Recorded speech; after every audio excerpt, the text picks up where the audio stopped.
Hi, this is Lexi, and you are watching the Music of the Future Behind the Album series featuring my debut album, Something Blue. It's how I feel about you, blue is how I feel without you, and it is how I feel every time you're going on to leave.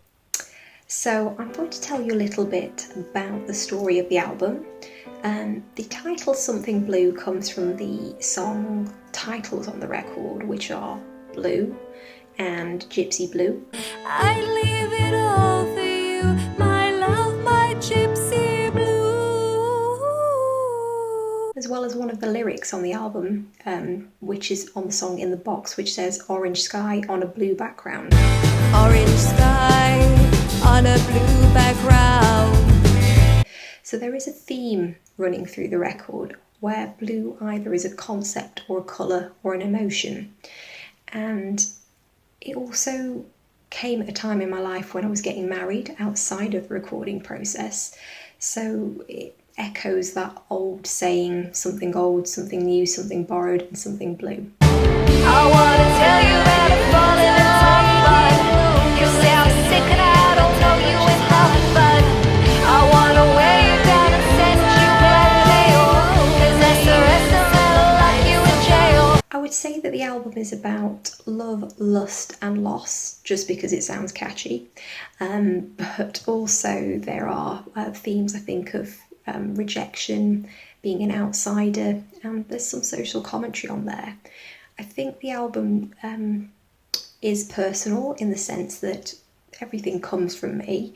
It might be that it's something I've lived through, it's an experience I've had, or I could be making an observation about people in my life, or just an observation of characters that are far removed from my life, such as in a movie or even in a piece of artwork. So for instance, the track The Veil of Veronica is that song was triggered by seeing a painting called The Veil of Veronica. The veil of Veronica has fallen over you.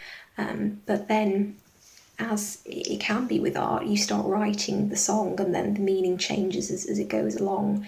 And then when that song then is put out to the public, the meaning can change again. So for instance, with The Veil of Veronica, a friend told me that she thought it sounded like I was talking about the Donald Trump age in which we live, where you can cover up people's lives with fake news. And I really like that interpretation of the song, and I'm not saying whether that is what it's about, but it's a very interesting way of looking at it, and it's for you as the listener to look at the deeper meanings of the songs and apply the songs to your life, and hopefully take something away from the album.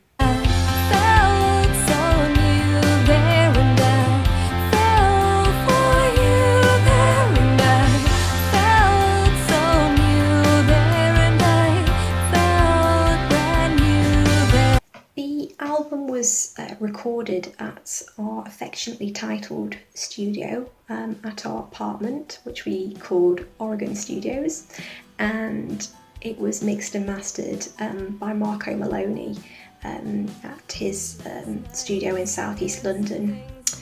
And he was really helpful in the process because, well, not only did he encourage me to actually make the record, but he also helped keep us in line when it came to doing the album. So Mike has a temptation to, and a tendency, should I say, to record a lot of guitar parts because he's such a great guitarist and he always thinks of lots of little ideas.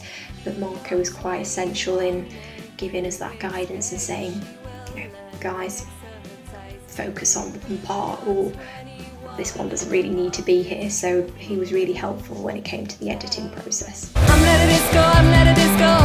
Oh, I'm letting this go, I'm letting this go. Oh, now you can dance around with me. You can dance around with me. No more, I'm not a glitter ball. When it came to making the album, I already had the songs developed, so it was a case that I had the lyrics and the chords, and they were quite like sketches at the time. So I took them to Mike, who's my collaborator and partner, and I said, this is the name of the song, this is how it goes, let's work on it. And I think I also asked him if he thought it was worth working on as well. And so it might be that I said that I had an idea for the song, and I said I want it to sound like this. And I come from a classical musical background, so the language that I use when I'm talking about music is quite different to the language that Mike uses as a rock musician, because he was in an indie band called City Rain. So it might be that I would talk quite broadly about bands or like a sort of era that I wanted it to kind of echo, and then he would fiddle around and try and see if he could match the feeling that I was going for, and then it'd be a case of, yeah, I like that, or no, or can you try it this way, and then it'd be the case that maybe we'd have the basic track laid down, and then I'd come in and say, I think I hear something here. I start playing on the piano keys that we have in the corner, and then I might sing something to him. So that bit that's on Tell the Vein, which goes do do do do do do do do do do do do, that I knew that I wanted that to go on the song, but it's only as we recorded it that the do's changed to actual lyrics.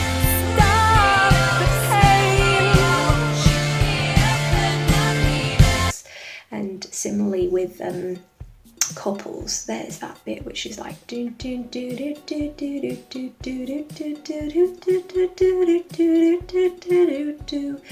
I had that again, humming it and saying, can you kind of get that going on your guitar? And then he might say, oh, I think I hear a piano here. I'd tinkle around on this, or no, I hear strings, okay. And then I'd get the violin out and I'd just play along to the record. So it was quite an organic process, and I think the fact that we come from different backgrounds really made it work.